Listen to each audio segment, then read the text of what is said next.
This is the moment that designers cherish. The moment designers love. It's the moment we bring our clients into the finished product for the very first time. The moment we show them how all of the elements have come together to create the home of their dreams.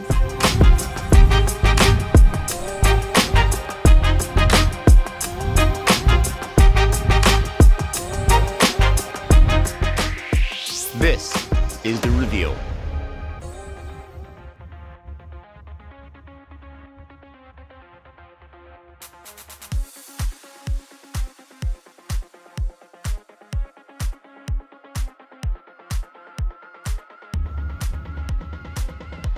I'm David Brian Sanders, and we are in the upper hills of Bel-Air, California.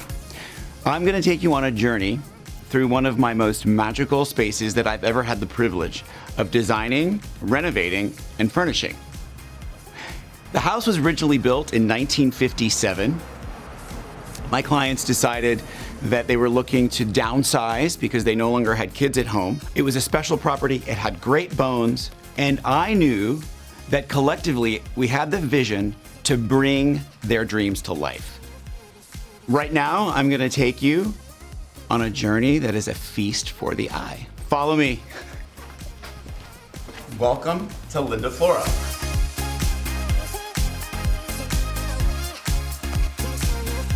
Okay, we are in the foyer of Linda Flora, and I really want to talk about the lighting. This is a piece by Frida Hjelman. She's a Swedish artist, and each piece is custom made, hand blown glass. And what makes it so beautiful is actually the imperfections that you'll see in each turn of the glass. It's almost like she's preparing diamonds, very similar to the facet on a diamond.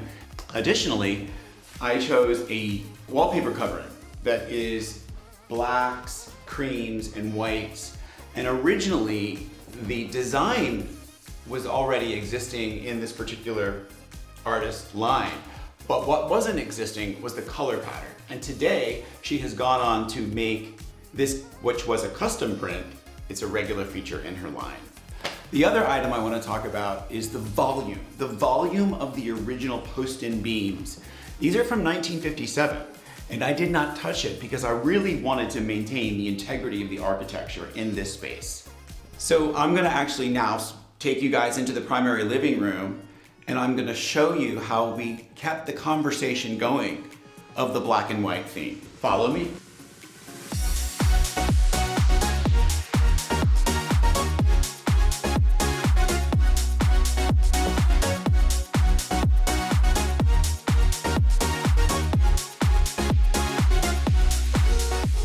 So now we're in the primary living space, and I really want to talk to you about the colors, the textures, the monochromatic vibe that is pretty much the same conversation throughout the whole house. But in this room specifically, I used creams and blacks and whites, but everything has texture to it.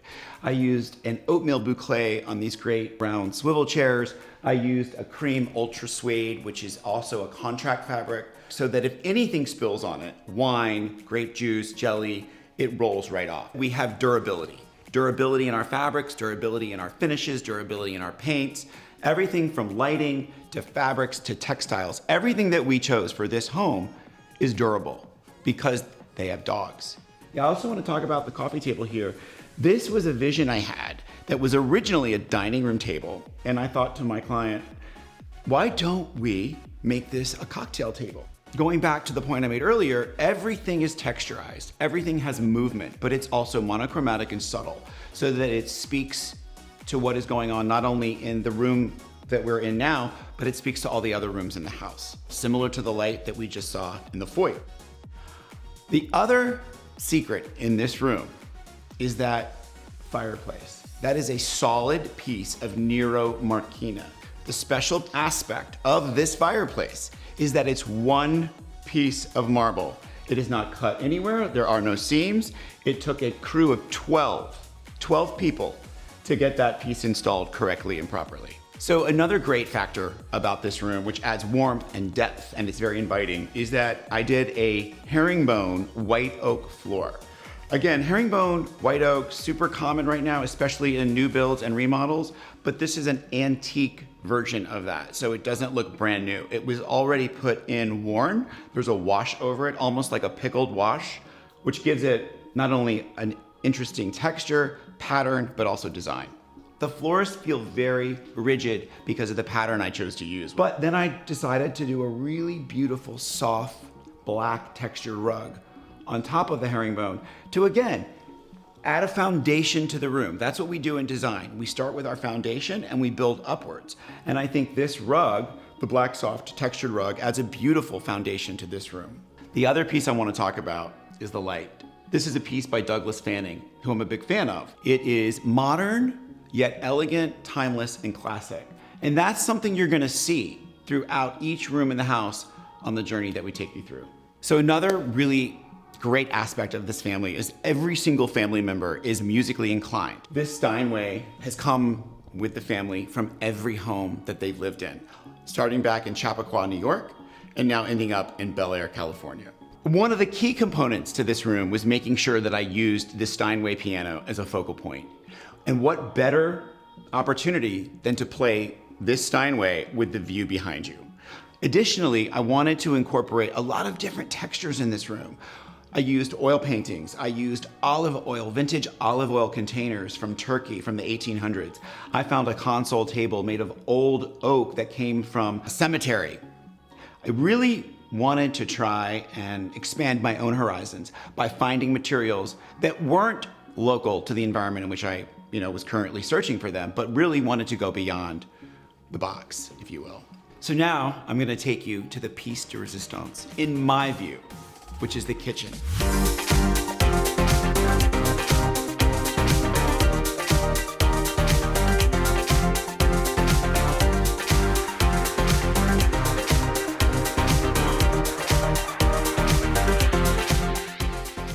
So now we're in what is called the chef's kitchen.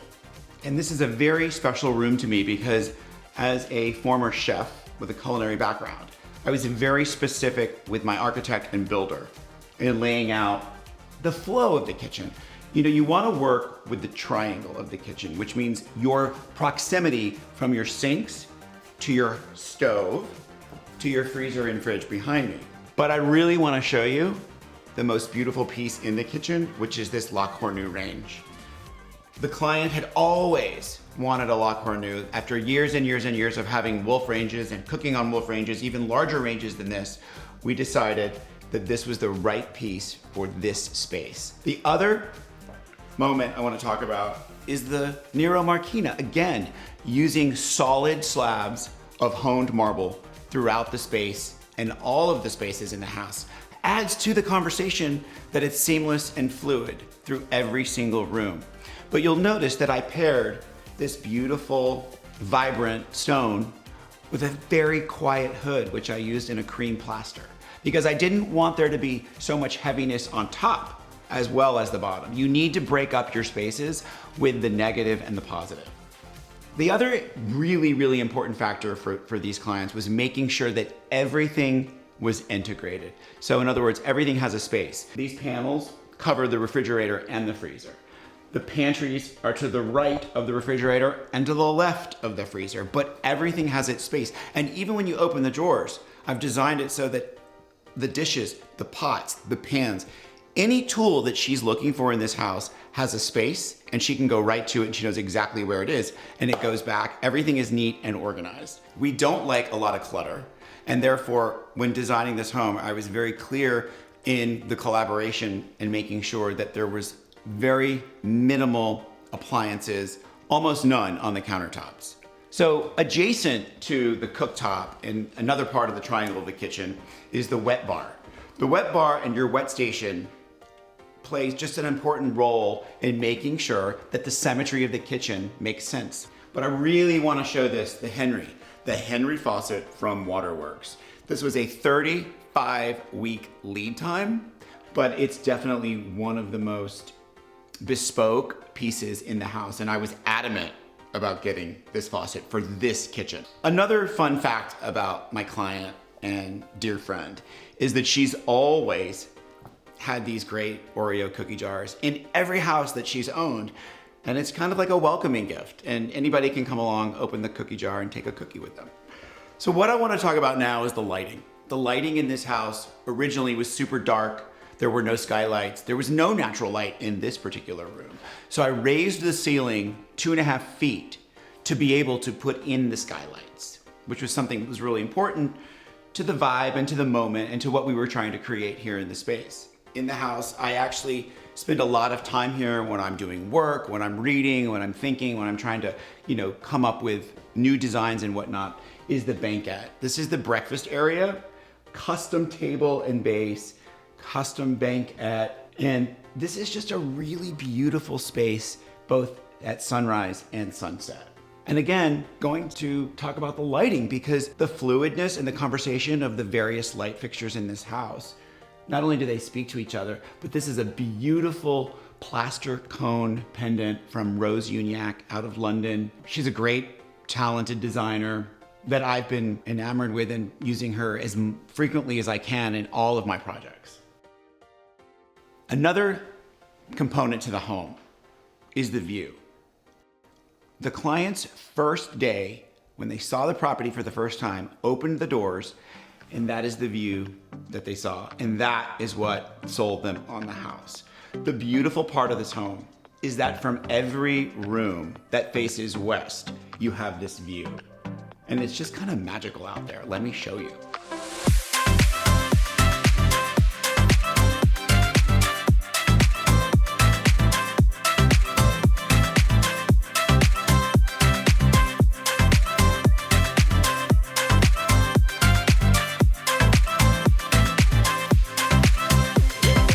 So one of the great aspects, both inside and outside of this home, is the ability to entertain. They are an entertainment family. Like I said, they work in music, and this space specifically is great for entertaining. I've actually been here for concerts where the musical guest will perform at one end or the other, and they'll have 50 to 75 people out here for a concert. And it's really a magical space and moment to be able to entertain your friends and family and have music playing and the sun is setting, and it's just a really beautiful environment to entertain and have that luxury. I want to talk about the pool and the renovation of the backyard.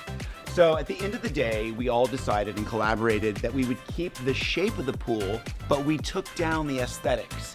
So everything that you see here is brand new. There is nothing here except for the shape of the pool that resembles anything from 35 years ago. So another fun fact about this particular property and the elevation is that not only do you get these gorgeous sunsets, but you can also see the ocean from here. Speaking of gorgeous sunsets, I want to show you the dining room. Another incredible space with views to the west where you have these great sunsets. So follow me there.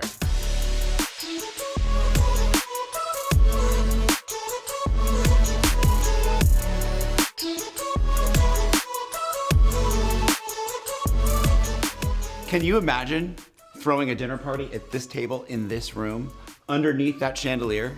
Again, lighting. Lighting is very important to this project, is important to the client. This is a John Pomp sculptural piece. And again, elegant. Even with all of the right angles, you have the softness of the bulbs, you have the softness of the globes and the vessels.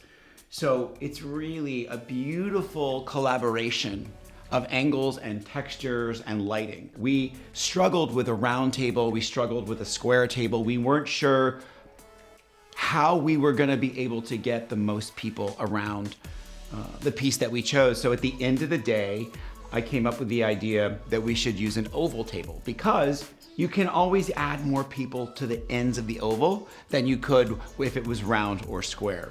The clients have had this console in their family for probably 30 or 40 years, and I've reimagined it. I had it lacquered. It's an antique piece, and it was such a beautiful piece when it came over in the transition of their move, but it wasn't quite right. It was missing something. And I decided to lacquer it, and I think we got this beautiful, gorgeous gray lacquer finish, which adds, again, to the texture and the depth and the variety of style that you will find throughout this house. The area rug is a special piece from my collection. I have a rug line, And the clients were enamored enough with this specific design that they wanted to put it in their dining room. It's made from merino wool, but it's really special when you end up having your own designed piece in one of your projects. It really makes you feel good. We were looking and looking for months and months and months for the right piece for this space. I found it, popped it up, showed it to the client, and they were like, and that's the piece that we need for that space. And it holds beautiful objects, ceramics, pictures, things that matter to the client that actually mean something. There's a really specific architectural detail and element that I used in this house throughout every room in the house and through all of the transitions. So like when you go from the dining room to the living room or from the living room to the kitchen, you guys are gonna see a shadow line. The shadow line was super popular back in the 50s. And it's it's just a beautiful architectural detail that elevates the home. So what did I decide to do? I wanted to keep using the shadow line in every aspect of design of this house. I did it here down the stairwell, then I actually framed the stairs in the wood, and then I framed the glass in a black steel frame, which falls in line with all of the shadow lines of this house. And I used it everywhere because I wanted to be consistent, I wanted it to be elevated, and I wanted it to be, value added to every single room that we used. And you don't really see the shadow lines used in a lot of properties beyond where the wall meets the floor. So that's my education for you on the shadow line and the history of the shadow line. So now I want you to follow me up to one of my other favorite rooms in the house. But before we get there, I want you to see this wine fridge.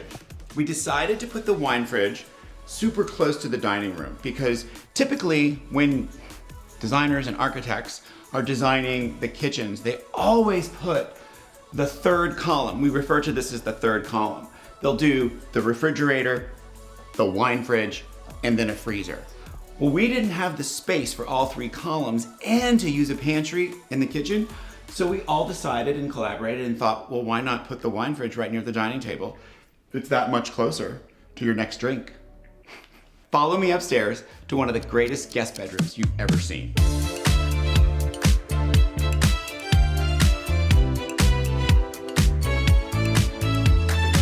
So we're in one of the guest suites of the house at Flora. And to continue the conversation of creams and neutrals and textures and music, I wanted to have the opportunity to create a warm, relaxed, soft environment for their guests to come in and also for their family. When the family comes and visits, they stay in these rooms. So it really gives that music vibe. It's comfortable, it's texturized. Again, going back to my blacks, my creams, a little bit of cognac and browns to speak to other variables. I always like to add some color with my art. And that's really where I do add color. And I'm a big proponent of adding color in the opportunities that you can change down the road.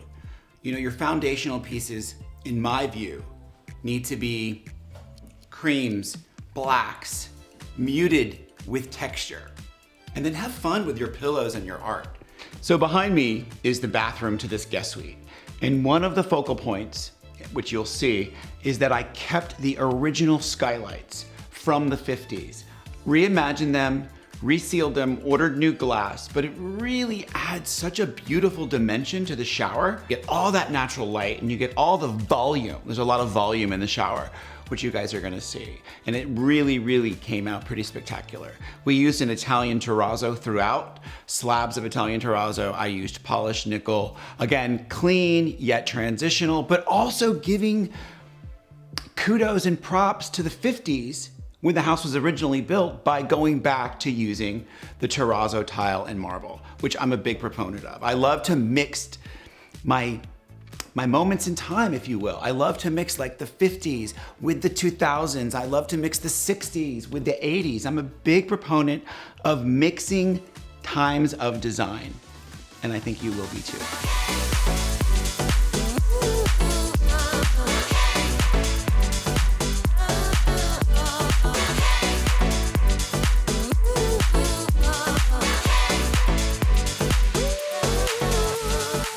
So we are now in the primary bathroom at Flora. And again, one of the most spectacular pieces, I think, because I'm drawn to it and I'm drawn to lighting, and I wanna make sure lighting is such a key element in every aspect of design in a home. We chose the pineapple. The pineapple light comes individually wrapped, so every single piece of the pineapple has to be applied separately. Probably took someone 3 to 5 hours to put that piece together. Again, common theme throughout this whole project was the Nero honed Marquina. I used it on his and her sinks. I used slabs of it in the shower, and I also used it as a wainscoting around the bathtub, and then it stops over here at the beginning of the entrance of the shower. Used the same floor throughout the home. I even used a shadow line between the hardwood floor and the marble slab wall. There wasn't a space that the shadow line wasn't relevant, and it just makes sense. Because again, I like consistency, fluidity, and I want there to be a conversation between all rooms of the house. That goes for the bathrooms, that goes for a dining room to a kitchen, a living room to a kitchen, a water closet to a bathroom. Consistency is key in design. The next space that I want to show you guys is the primary bedroom and closet. So follow me in there.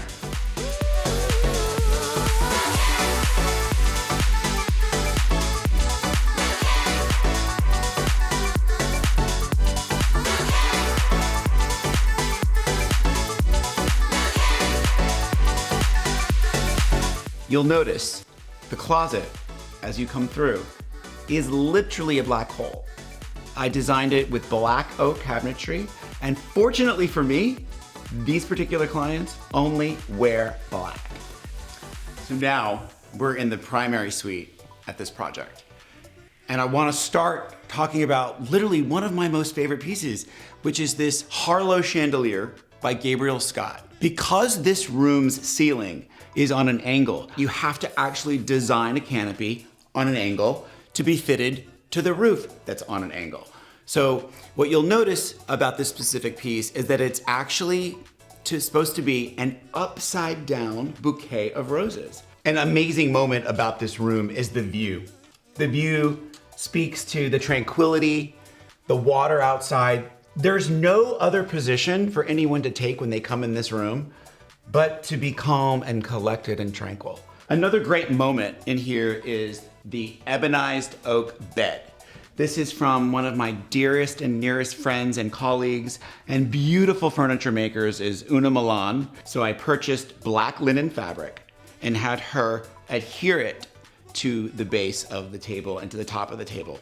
Another thing I want to talk about is the artwork. The artwork is where I like to bring in color, originality. Again, this has to speak to the client. This has to speak to the owner of the home, because at the end of the day, no matter what I like, I don't live here. And they have to look at it every single day.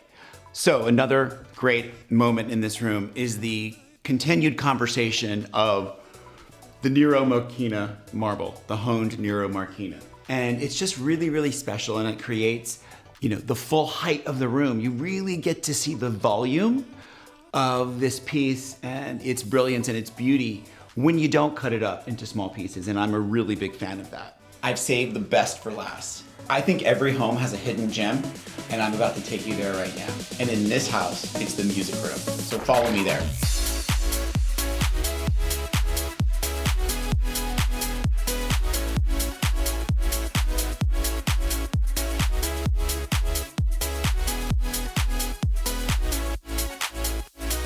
So now we are in this hidden gem of this project, which is the music room. As I said at the top, they are a musically inclined family. So it was really important in this project that we give them an opportunity for each of the family members to come in here and utilize the room with the turntable. They have a collection of almost 2,000 vinyl records. This piece here was custom built for the records. A fun fact about this room is that I ended up using quiet rock sheetrock. So when you're in here and you've got your music going or you've got the movies on, you shut the door and you can literally blast the music and no one can hear you throughout the rest of the house. If one of the family members was in here and wanted to blast the music or the television, they could do so without interfering or disrupting the rest of the family. We created in this space what's called a jib door. So from the outside looking in, it appears as if it's just a part of the wall. So you really don't know where the door ends and the door begins, or the door begins and ends, depending on how you look at it. I did stadium seating. You'll see the sofa behind me is elevated so that the people back there can see the large screen television and kind of create a special environment. Who doesn't love a hidden gem or a secret space in any household? So I want to thank everybody for joining us on this venture and on this journey today. This is literally one of the greatest projects of my career. I've been doing this for over 25 years. The details that went into designing this house were methodically thought out, planned, and executed with extreme precision. Thanks for joining me, and I hope to see you again.